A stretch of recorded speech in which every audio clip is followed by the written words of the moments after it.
തരുൺ മൂർത്തിയുടെ തുടരും. ഒറ്റ വാക്കി പറയുകയാണെങ്കിൽ മസ്റ്റ് വാച്ച് തിയേറ്റർ കണ്ടൻറ്റ്. അതാണ് തുടരും എന്ന സിനിമയെക്കുറിച്ച് പറയാനുള്ളത്. കാരണം ഈ സിനിമ ആസ് എ സിനിമയുടെ fan, as A Mohanlal fan എനിക്ക് പറയാനുള്ളത്, ഞങ്ങളൊക്കെ ആഗ്രഹിച്ച മോഹൻലാലിനെ തരുൺ മൂർത്തി എന്ന് പറയുന്ന ഡയറക്ടർ ഞങ്ങൾക്ക് തിരിച്ചു തന്നു. അതിന് അദ്ദേഹത്തിന് ആദ്യം തന്നെ വലിയൊരു നന്ദി പറയാണ്.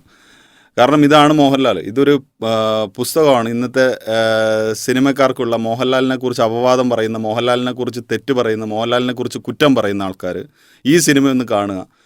മോഹൻലാൽ എന്താണ് പണ്ട് മുതൽ ചെയ്തു വെച്ചിരിക്കുന്നത്, എന്താണ് ഞങ്ങളുടെ മോഹൻലാൽ ലാലേട്ടൻ എന്നുള്ളത് ഒറ്റ വാക്കിൽ ഈ സിനിമയ്ക്കകത്ത് ആദ്യം മുതൽ അവസാനം വരെ കണ്ടു കഴിഞ്ഞാൽ ഇതൊക്കെയാണ് മോഹൻലാൽ എന്നുള്ളത് മനസ്സിലാക്കാൻ പറ്റും. മോഹൻലാൽ എന്ന് പറയുന്ന നടൻ ശരിക്കും പറഞ്ഞാൽ പുതിയൊരു വൈബ് ഇന്നു മുതൽ തുടങ്ങുകയാണ്. അതിൻ്റെ പേര് ലാൽ വൈബം എന്നാണ്. ലാൽ വൈബ്. മോഹൻലാലിനെ ഞങ്ങൾ എങ്ങനെയൊക്കെ കാണാൻ ആഗ്രഹിച്ചോ അത് 101% തരുൺ മൂർത്തി എന്ന് പറയുന്ന ഡയറക്ടറും KR സുനിൽ എന്ന് പറയുന്ന റൈറ്ററും ഇതിൻ്റെ എഡിറ്റർ ആയിക്കോട്ടെ, ജെയ്ക്സ് ബി ജോയ് എന്ന് പറയുന്ന മ്യൂസിക് ഡയറക്ടർ ആയിക്കോട്ടെ, ഒബ്വിയസ്ലി പ്രൊഡ്യൂസർ മിസ്റ്റർ രഞ്ജിത്ത്, എല്ലാ ആൾക്കാരും കൂടെ ഞങ്ങൾക്ക് തന്നിരിക്കുന്നു. 150 രൂപയ്ക്ക് ഒരു ടിക്കറ്റ് എടുത്തു കഴിഞ്ഞാൽ 500 രൂപയുടെ വർത്ത് തരുന്ന സിനിമ. സിനിമയ്ക്കകത്തേക്ക് വരികയാണെന്നുണ്ടെങ്കിൽ ഇതിൻ്റെ മെയിൻ ഫാക്ടർ എന്ന് പറയുന്നത് എൽ ഫാക്ടർ തന്നെയാണ്. അത് ലൂസിഫറിൻ്റെ എല്ലല്ല, മോഹൻലാലിൻ്റെ എല്ല്. മോഹൻലാലിൻ്റെ എല്ല് തന്നെയാണ് ഇതിലെ മെയിൻ ഫാക്ടർ. അദ്ദേഹം ഞാൻ എവിടെയും പോയിട്ടില്ല, ഞാൻ ഇവിടെ തന്നെ തുടരും, ആ ടൈറ്റിൽ പോലും അതാണ് സൂചിപ്പിക്കുന്നത്. ആരൊക്കെ എന്തൊക്കെ പറഞ്ഞു കഴിഞ്ഞാൽ ഞാൻ ഇവിടെ തന്നെ തുടരും, ഞാൻ എവിടെയും പോയിട്ടില്ല എന്നുള്ള വിളിച്ചോതലാണ് ഈ സിനിമ. സിനിമയുടെ കഥയ്ക്കകത്തേക്ക് വരികയാണെന്നുണ്ടെങ്കിൽ വളരെ വെൽ സെറ്റിൽഡ് ആയിട്ടുള്ള, വളരെ നല്ല എനർജറ്റിക് ആയിട്ടുള്ള ഒരു സ്ക്രിപ്റ്റ്. അത് ഒന്നും നമ്മുടെ രസച്ചടയോട് ഒന്നും മുറിഞ്ഞു പോവാത്ത വിധത്തിൽ വളരെ നന്നായിട്ട് ഡയറക്ടർ എക്സിക്യൂട്ട് ചെയ്തിട്ടുണ്ട്. ഇതിൻ്റെ ക്യാമറ ആയിക്കോട്ടെ, മ്യൂസിക് ആയിക്കോട്ടെ, എഡിറ്റിംഗ് ആയിക്കോട്ടെ, എവറി ഡിപ്പാർട്ട്മെൻറ്റ്, കോ ആർട്ടിസ്റ്റ് ആയിക്കോട്ടെ, എല്ലാവരും ഓരോരാളുടെ പേരെടുത്ത് തന്നെ പറയേണ്ടിയിരിക്കുന്നു. അത് പറയാം. അപ്പോൾ ഒന്ന് പറയാനുള്ളത്, മോഹൻലാലിനെ തിരിച്ചു തന്ന ഈ ടീമിന് വളരെ വലിയ നന്ദിയും കടപ്പാടും രേഖപ്പെടുത്തുകയാണ്. കാരണം മോഹൻലാൽ എന്താണെന്ന് എല്ലാവർക്കും അറിയാം. ചിരിപ്പിക്കുന്ന, നമ്മളെ കരയിപ്പിക്കുന്ന, നമ്മളെ ത്രില്ലടിപ്പിക്കുന്ന, നമ്മളെ എന്തൊക്കെ ചിന്തിപ്പിക്കുന്ന ഒരു മോഹൻലാൽ ഉണ്ടായിരുന്നു. ആ മോഹൻലാൽ ഈ സിനിമയിലൂടെ തിരിച്ചു വന്നിരിക്കുന്നു. അതിൽ വളരെ സന്തോഷം. പിന്നെ എടുത്തു പറയേണ്ടത് ബിനു പപ്പു എന്ന് പറയുന്ന ആക്ടറുടെ പെർഫോമൻസാണ്. എന്തൊരു നല്ലൊരു നടനാണ് അദ്ദേഹം. വളരെ നന്നായിട്ടാണ് അദ്ദേഹം ഈ സിനിമയ്ക്കകത്ത് ചെയ്തിട്ടുള്ളത്. ഓരോ സംഭവമാണെന്നുണ്ടെങ്കിൽ പക്ക തനിയൊരു ഗുണ്ടാ പോലീസിൻ്റെ എല്ലാ ആക്ടിവിറ്റീസും, എല്ലാ കാര്യങ്ങളും. അതിനപ്പുറം വളരെ നല്ല കാലിബറുള്ള ഒരു നടനാണ്. അദ്ദേഹത്തിൻ്റെ സൗണ്ട് മോഡുലേഷൻ ആണെങ്കിലും എല്ലാ കാര്യങ്ങളാണെങ്കിലും വളരെ നന്നായിട്ട് ചെയ്തിട്ടുണ്ട്. പിന്നെ ഒബ്വിയസ്ലി ഇത് വേറൊരാളുടെയും കൂടെ തിരിച്ചു വരവാണ്. നമ്മുടെ മോഹൻലാലിനെ പല രീതിയിലും മോഹൻലാലാക്കിയ ആ ഒരു ഹിറ്റ് കോംബോ ഉണ്ടല്ലോ, ശോഭനയുടെ ഒരു കോംബോ, ആ കോംബോയും കൂടെ ഇതിലൂടെ തിരിച്ചു കിട്ടി. കാരണം അവരും എത്ര പ്രായമായാലും എന്തായാലും ഞാൻ എവിടെയും പോയിട്ടില്ല, ഞാനും ഇവിടെ തന്നെ നല്ല സിനിമകളും നല്ല സ്ക്രിപ്റ്റുകളും കിട്ടുകയാണെന്നുണ്ടെങ്കിൽ മലയാളത്തിൽ തുടരും എന്ന് പ്രഖ്യാപിക്കുന്ന ഒരു സിനിമ കൂടിയാണ് തുടരും. അപ്പോൾ വളരെ സന്തോഷത്തോട് കഴിഞ്ഞ എല്ലാവർക്കും അറിയാവുന്നതുപോലെ മോഹൻലാലിൻ്റെ ഒരു സിനിമയെക്കുറിച്ച് റിവ്യൂ പറഞ്ഞതിന് ഏറിൽ കയറിയ ഒരു മനുഷ്യനാണ്. അപ്പോൾ അതെന്താ കൊണ്ട് അങ്ങനെ പറഞ്ഞു എന്നുള്ള കാര്യങ്ങളൊക്കെ ആൾക്കാർക്ക് അറിയാം. കാരണം ഇതാണ് നമ്മളെല്ലാവരും ആഗ്രഹിച്ച ഒരു മോഹൻലാൽ. അത് 101% കിട്ടിയില്ലെങ്കിൽ ആരായാലും പൊട്ടിത്തെറിക്കും. അത് പക്ഷേ ഈ സിനിമയ്ക്കകത്ത് നമ്മൾ പ്രതീക്ഷിച്ചൊരു മോഹൻലാലിനെ കിട്ടി. ഒപ്പം എന്താ പറയുക, വളരെ വലിയൊരു സാറ്റിസ്ഫാക്ഷൻ ആസ് ഒരു സിനിമ കണ്ടില്ല. എന്താവണം, എങ്ങനെ ആവണം എന്നൊരു സിനിമ ഉണ്ടാക്കേണ്ടത്. ഇതേപോലുള്ളൊരു വലിയൊരു മഹാനടനെ കിട്ടിക്കഴിഞ്ഞാൽ എങ്ങനെയാണ് അത് മേക്ക് ചെയ്യേണ്ടതെന്ന് തരുൺ മൂർത്തി എന്നും പറയുന്ന സംവിധായകനെ കണ്ട് പല ആൾക്കാരും പഠിക്കേണ്ടിയിരിക്കുന്നു. അപ്പോൾ ഞാൻ ഒന്നുകൂടെ പറയുന്നു, പല ആൾക്കാരും പഠിക്കേണ്ടിയിരിക്കുന്നു. പിന്നെ ഇതിൽ വളരെ വ്യക്തമായിട്ട് ഇപ്പോഴുള്ള സിനിമക്കാരൊക്കെ കാണേണ്ട കാര്യം, ഇതിനു മുമ്പേ ഇറങ്ങിയ ഒരു പടത്തിൻ്റെ ആദ്യ ഘട്ടങ്ങളിലൊക്കെ ഉണ്ടായിരുന്ന ഒരു വിവാദങ്ങളൊക്കെ ഉണ്ടായിരുന്നു. അവരും ഈ സിനിമ കാണണം. കാരണം എന്ന് പറഞ്ഞാൽ മോഹൻലാലിനെ മോഹൻലാലാക്കിയത് എങ്ങനെയാണെന്ന് ഇതിൽ കുറച്ച് ഫോട്ടോഗ്രാഫ്സിലൂടെ തരുൺ മൂർത്തി കാണിച്ചു തരുന്നുണ്ട്. അത് അവർക്കുള്ളൊരു താക്കീത് കൂടിയാണ്. കാരണം ഇതൊക്കെയായിരുന്നു ഒറ്റൊരു ആളല്ല മോഹൻലാലിനെ മോഹൻലാലാക്കിയത്. ഇന്ന് മോഹൻലാലിൻ്റെ എല്ലാ പടങ്ങളും ചെയ്യുന്ന ഒരാളല്ല മോഹൻലാലിനെ മോഹൻലാലാക്കിയത്. ഇത്രയൊക്കെ ആൾക്കാർ മോഹൻലാലിൻ്റെ പിറകിലുണ്ടായിരുന്നു എന്നുള്ള ഒരു വിളിച്ചോതിലും കൂടെ ഒരു ഹിഡൻ ഡീറ്റെയിലിംഗ് പോലെ അതിൽ കൊടുത്തിട്ടുണ്ട്. അതിലും വളരെ ഇഷ്ടപ്പെട്ടു. ഇനി ഈ റിതം പിടിച്ച് മോഹൻലാൽ ആരുടെയും ഒരു വേലിക്കകത്തോ ഇല്ലെങ്കിൽ ആരുടെയും ഒരു കയ്യിലെ പാവയാവാതെ നല്ല സ്ക്രിപ്റ്റുകൾ സെലക്ട് ചെയ്ത് നല്ല കഴിവുള്ള ഡയറക്ടർമാരുടെ കൂടെ കഥയ്ക്കും മോഹൻലാൽ എന്താണെന്നുള്ള കാര്യം മോഹൻലാൽ മനസ്സിലാക്കണം, അദ്ദേഹം മനസ്സിലാക്കണം, ലാലേട്ടൻ മനസ്സിലാക്കി പ്രേക്ഷകരുടെ പൾസറിഞ്ഞ് ഇതേപോലുള്ള സിനിമകൾ ഇനിയും ധാരാളം ചെയ്യണം. എല്ലാ ആൾക്കാരും ഈ സിനിമ മസ്റ്റായിട്ട് തിയേറ്ററിൽ പോയി കാണേണ്ട ഒരു സിനിമയാണ്. ഇതിൻ്റെ എടുത്തെടുത്ത് പറയേണ്ട ഒരു പേര് ഇതിൻ്റെ എഴുത്തുകാരൻ്റെ തന്നെയാണ്, KR സുനിൽ. അദ്ദേഹം വളരെ നന്നായിട്ടുള്ളൊരു സ്ക്രിപ്റ്റും കഥയുമാണ് പ്രസൻറ്റ് ചെയ്തിരിക്കുന്നത്.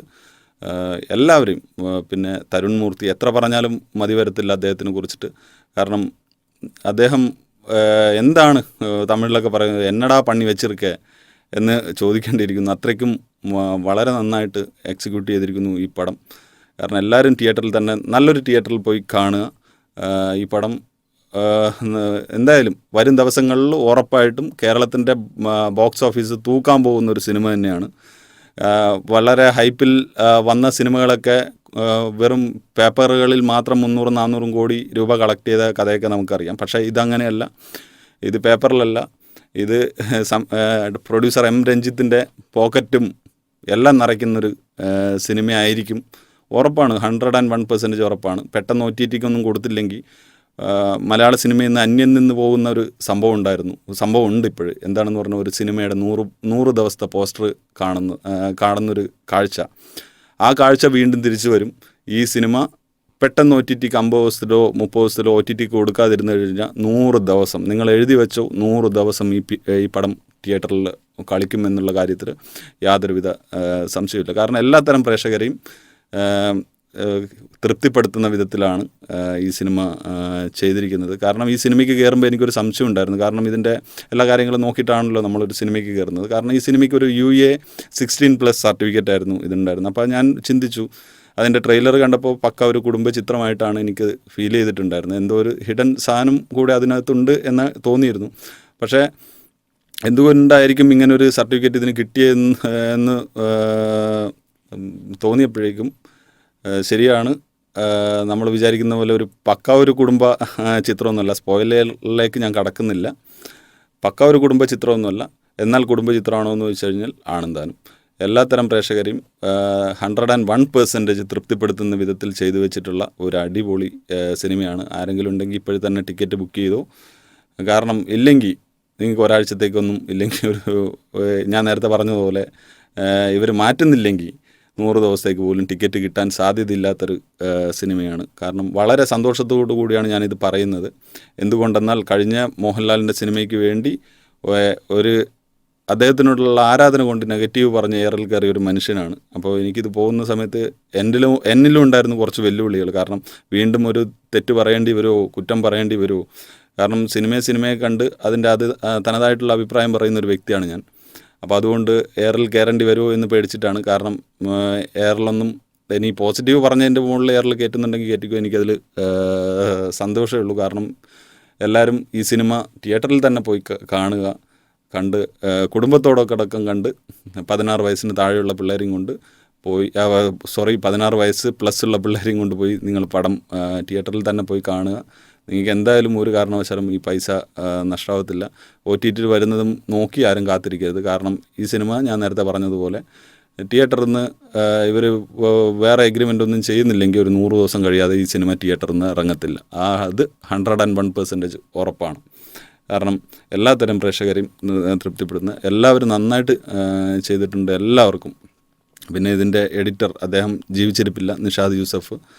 അദ്ദേഹം വളരെ ഭംഗിയായിട്ട് ചെയ്തു വെച്ചിട്ടുണ്ട്. ഇതിൻ്റെ എഡിറ്റിങ്ങും ക്യാമറ കൈകാര്യം ചെയ്തിരിക്കുന്നതാണെങ്കിലും ഓരോ ഫ്രെയിംസും എല്ലാ കാര്യങ്ങളും 100-200 കോടി രൂപയുടെ പടം സ്ക്രീനിൽ കാണുന്ന സമയത്ത് പലയിടത്തും ഗ്രെയിൻസും നോയ്സൊക്കെ കണ്ട് ഇറങ്ങിയ ആൾക്കാരാണ് ഞങ്ങൾ. പക്ഷേ അങ്ങനെയുള്ളൊരു ടെക്നിക്കൽ പോരായ്മയൊന്നും ഈ സിനിമയ്ക്കകത്ത് കാണാനില്ല. അഭിനയിച്ചതായിക്കോട്ടെ മണിയമ്പിള്ള രാജു, ഇർഷാദ് അലി, മോഹൻലാലിൻ്റെ മോനായിട്ട് വന്ന ചെറുക്കൻ, പല ആൾക്കാരും, എല്ലാവരും, ഈച്ച് ആൻഡ് എവ്രി വൺ.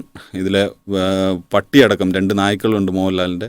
ആ പട്ടികളടക്കം എന്ത് അടിപൊളിയായിട്ടാണ് അവർ അഭിനയിപ്പിച്ചിരിക്കുന്നത്, എന്ത് സൂപ്പറായിട്ടാണ് നമ്മളോട് ചെയ്തിരിച്ചിരിക്കുന്നത്. കാരണം മോഹൻലാൽ കരയിപ്പിച്ചു, മോഹൻലാൽ ചിരിപ്പിച്ചു, മോഹൻലാൽ കൈയടിപ്പിച്ചു.